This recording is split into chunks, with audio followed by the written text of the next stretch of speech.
Good evening, ladies and gentlemen. I'm Arjun Bharadwaj. I work as Vice President of Business at Smallcase Technologies. In today's webinar, I will take you through the what ETF means, the basics of ETFs, and how investors can benefit from this particular product. Right. So, starting at the very basics, so ETF stands for Exchange Traded Funds, right? Exchange Traded Funds. So that is ETF. Now, as you can see from the name, right, it is basically a fund, like a mutual fund. But there is one significant difference between an ETF and a mutual fund, which is that ETFs are actually traded on the exchange, right? So basically, that gives you the explanation of why it is called an exchange traded fund. Right now, the easiest way for you to understand what ETF is to think of a mutual fund which can be traded on the exchange like a stock can be traded. That would be the easiest way for you to understand what ETF means, right? For instance, if you look at what a mutual fund is, an equity mutual fund, for instance, a fund manager takes money from you, and at the end of the day they give you an NAV, which is the net asset value, which is the some sort of a price of that particular mutual fund, and that is generally given at the end of the day. जैसे अगर if you basically invest right now after 3 o'clock, you will get tomorrow's net asset value of tomorrow end of day price of the mutual fund. However, if you buy an ETF, you will get the units instantaneously at the current price of that particular ETF. Now, a mutual fund basically at the end of the day is a collection of stocks, right? An equity mutual fund is a collection of stock. It's some sort of a stock basket, and you basically pool a lot of investors pool in the money, and they get a mutual fund unit. ETFs are very similar. Behind an ETF, especially in India, there is an underlying index which it tracks. For instance, there are ETFs which track the Nifty performance. There are ETFs which track the Nifty 100 performance. There are ETFs which track the Sensex performance, and so on. I'll come to what tracking the index actually means. Right now, so as I said, ETF can be bought and sold in the exchange. Now, underneath each of these ETFs, there is a particular index on which it is basically tracked. What it means is, for instance, if you buy a Nifty 50 ETF, right, it tracks how Nifty 50 basically performs. If Nifty goes up 1%, the ETF will also go up 1%. If Nifty falls down 1%, the ETF will also fall 1%. Right now, without ETFs, right? If I want to buy Nifty, right? Uh, Nifty 50, for instance, I have to buy all 50 stocks of the Nifty together, right? And that is actually, it costs a lot. If I want to buy all the stocks of Nifty 50 with the proportion equal to the what the weightage of each of the stocks in the Nifty 50 is, it is going to cost me a few lakh rupees, right? Now, the problem is I have only 2000 rupees with me. The question is, how do I put in 2000 rupees to basically buy the entire Nifty, right? And that is where ETF comes into play. With ETF, you can buy the entire index, the underlying index of the of that particular ETF with a few thousand rupees. That's it. It's that simple, right? Now, ETFs in there are a lot of ETFs in India, right? There are some ETFs which track the equity market. So you have a few large cap ETFs like Nifty 50, yeah, Nifty 100. You also have a few mid cap ETFs. You also have few small cap ETFs. These are equity ETFs. In addition to this, you have gold ETFs, right? What gold ETF means is that uh, it tracks the value of gold. An investor need not buy actual physical gold at all. All they need to do is buy a gold ETF.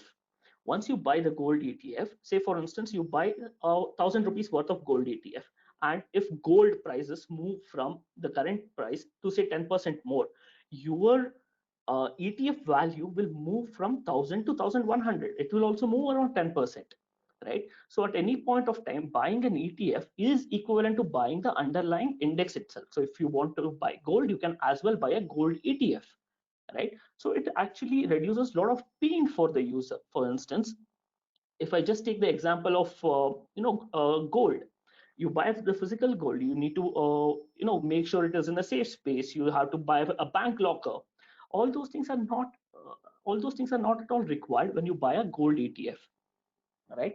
Similarly, for instance, you have so say you want to buy real estate, right? The question is, which area should I buy in? There are a lot of questions. The prices move from place to place, right? So there are ETFs which are also there on real estate, right? There is an Embassy REITs ETF which is on real estate. So instead of buying real estate, you can actually buy the real estate REITs ETF, and this basically makes sure that instead of spending money to buy each and every chunk of any particular stock or gold gold or real estate, you can just get the exposure to the entire broader market with just an ETF, right?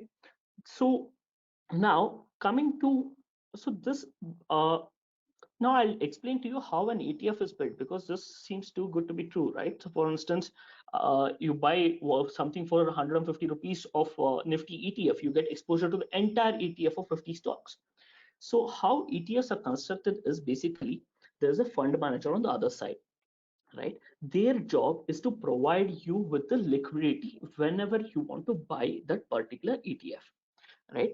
So they maintain an inventory of all the stocks in the Nifty, and they take exposure to all the stocks in the Nifty, and they provide you a small unit of that as your returns. So in that way, it is actually like a mutual fund, except that a mutual fund, everything is calculated on an end of day basis. The NAV is calculated at the end of day basis. In an ETF, it is calculated real time, and there is actual trading which happens on ETF. Now, this idea of ETF actually started in 1990 in Canada first, actually, and then it moved on to US. The inflection point of ETFs came about in 2008 during the recession, when people realized that ETFs actually provide really good returns. It's a very passive investment tool, so it provides good returns compared to compared to the carnage which was happening, right? Today, ETFs, is a $600 trillion business, right? So there is, sorry, I'm sorry, it's a $6 trillion business, right? In India, it used to, in around 2015, there was around $2 billion in ETF, which was in the market. Right now, it has increased to $20 billion. So you can see the 10x growth in the volume in ETFs which has occurred in the last 4 years in India, right? And this is going to grow, in our opinion. Now, the one of the main strategies which anyone can use with an ETF, right, is the is this underlying idea of passive investing, right? So whenever you invest in most of the mutual funds, they're actively managed, right? There is actually a person who takes the calls on where the money should go. That person is an expert, right? Now the question is, these experts can also be wrong, right? Now I don't want so if you're an investor who is of the opinion that, okay, look, I don't want my fund to be actively managed but passively managed, agar mujhe nifty ka return mile, wo kafi hai, right? If I get nifty return, that is enough for me. I just want to track how nifty works, or how nifty 50 works, or how, say, a bank works. So for all of these, you can just buy the ETF and you can rest. uh, you can rest without any worries about it. Now, sorry, one of the main importance of ETF is that ETFs, the cost is actually very low to buy with, right? An active mutual fund charges around 2 to 2.5% to manage your money. That means when you put in 100 rupees, right, around only 98 rupees get invested and 2% goes as the fee to the AMC. However, in an ETF, that amount is actually very less. That it's in the range of 0.1 to 0.5%, right? So if you put 100 rupees, 99.9 rupees actually get invested in the market. In that way, this thing is very the expense for the end user is actually very low. Now, so if you follow this passive investing strategy, right, uh, basically you will always go along with the markets. If the markets go up, you will go up. If the markets go down, you will go down. But the thing is, at the end of the day, you're investing in the underlying asset. So if you want a widespread exposure to equity, you can just buy one equity ETF. Right now, a good way to buy all these ETFs and track how these performing is actually through Invest in Ideas product of HDFC Securities. So I'll just show you a couple of ETF small cases which are available on HDFC Securities that you can explore and buy. Uh, Let me just share my screen.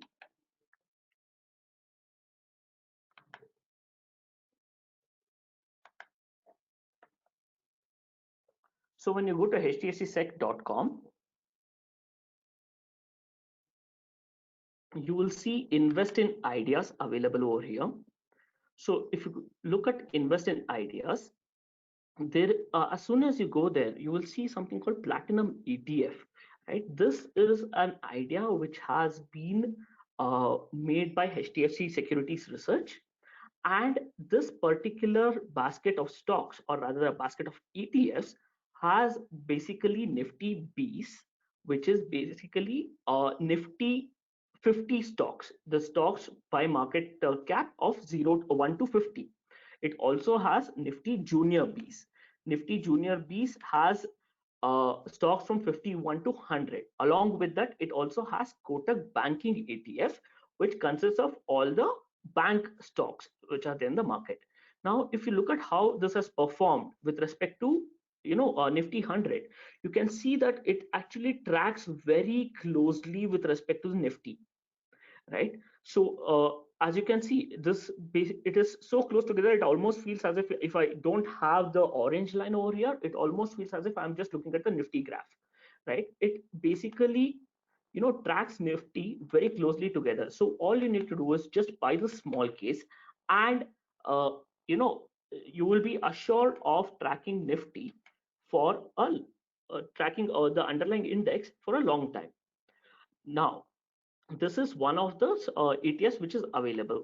Similarly, you can also check a few other ETF small cases and ETF ideas which are available over here on the small case platform. So there is also top 100 stocks. Basically, it represents two ETFs which has all the stocks from 0 to 100. So if you want to buy all the Nifty stocks from 0 to 100, from 1 to 100 in market cap, you can just buy top 100 stocks ETF and you can relax. Similarly, you also have,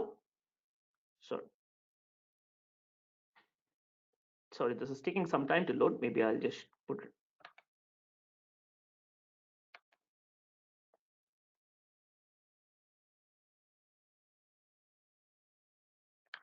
Okay. Similarly, you can also buy Similarly, you can also buy all-weather investing small case, which also follows all the ETF baskets, which also contains of all ETFs, and you can buy that particular small case also. Now, I will stop this webinar to, if you have any questions, you can ask me those questions now.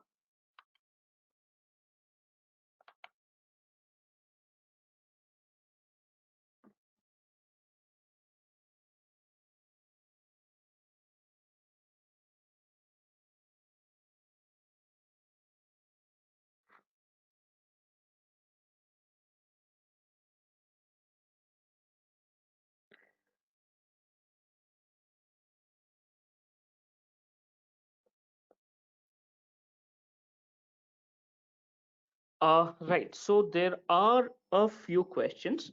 So one of them says, I have two small case ETFs, Platinum ETF and Dividend Aristocrat. Which ETF can give a monthly return or good dividend per month for senior citizen? So, uh, okay, among these two small cases that have been mentioned over here, Platinum ETF is an ETF small case. However, Dividend Aristocrat is not. right? So platinum ETF is something which tracks the Nifty return, right? So there is no dividend which is given in a ETF basket, right? So if you buy platinum ETF, that whatever the dividend comes out of the underlyings will be reinvested back, right? If you, however, if you want to see dividend income separately, I would suggest that you would go into Dividend Aristocrat. uh,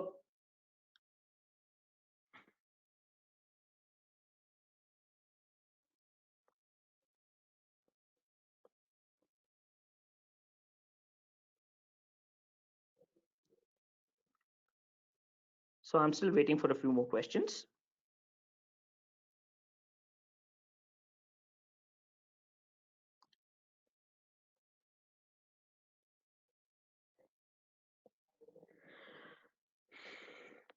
uh, Anil is asking me, do the price change dynamically?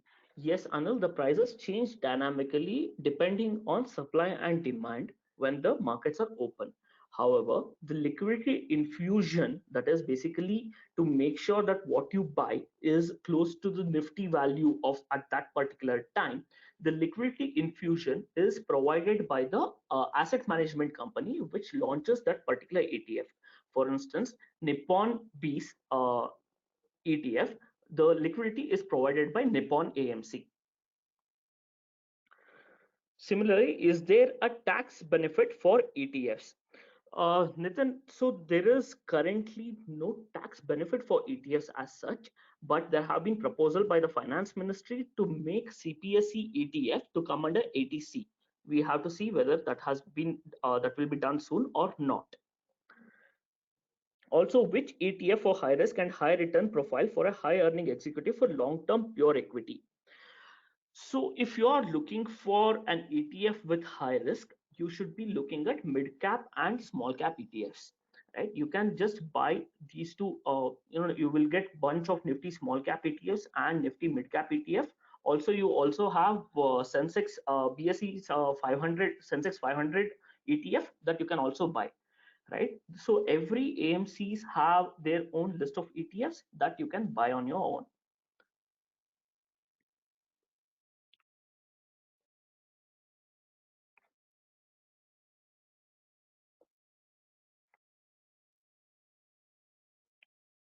Right. Uh, Ayas Kanta is asking, how are the dividends handled if I buy top 100 stocks and what is provided by individual companies? So in an ETF, so when the dividends are paid out by the company, in an ETF, it is actually reinvested back, right? So basically, if say a dividend of 1 rupee is paid, that 1 rupee is invested back into that particular ETF again, right? So in that particular way, you will actually say, for instance, if you buy a Nifty ETF, you are actually tracking Nifty TRI, which is Total Return Index.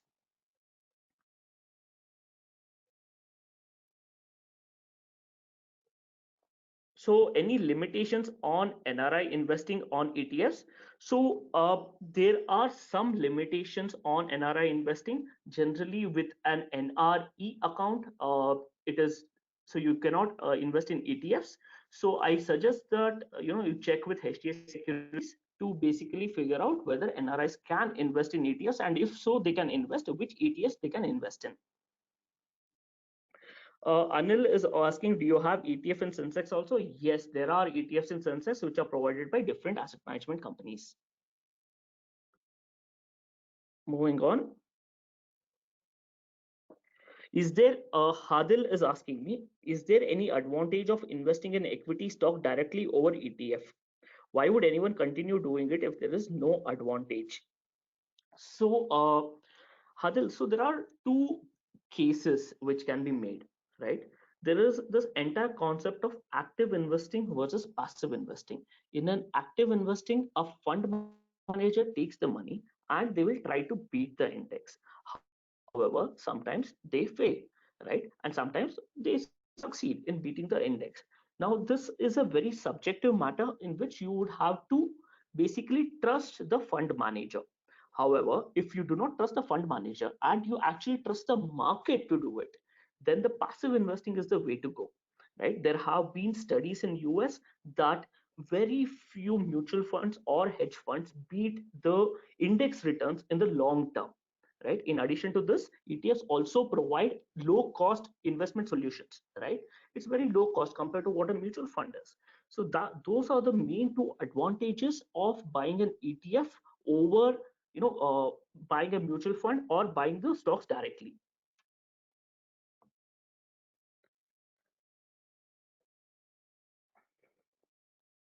Right. Amol Bhapkar is asking any examples of real estate ETF. There so very recently, Embassy REITs ETF has launched. Right, you can buy one of these Embassy REITs ETF. I believe that you have to buy at least 400 units of this ETF. But you can buy this, and it still is compared to what a real estate would cost. A real estate ETF actually, you can buy a very small amount of real estate ETF. If you have to buy a house, you have to use 1 crore rupees, or how much ever money it takes to buy a house these days. However, you can invest 25,000 in real estate in general, in the broader real estate market, using one of these Embassy REITs ETFs.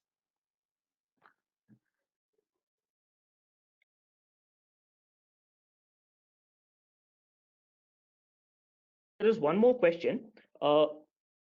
ETF is suitable for senior citizens, asked by Kunal Ghosh. So Kunal, so for senior citizens, the most ideal way to buy, ideal mixture of ETFs would be a bunch of, equity ETFs, gold ETFs, and debt ETFs, right? So all three mixture together actually provide a very stable return. So I suggest those senior citizens can actually check out the all-weather investing small case, which is available on Invest in Ideas on HDFC Securities. This particular idea has provided a very stable return for a long period of time.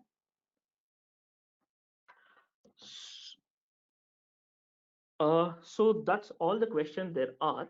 Thank you for attending this webinar. I hope this was fruitful for you. Thank you.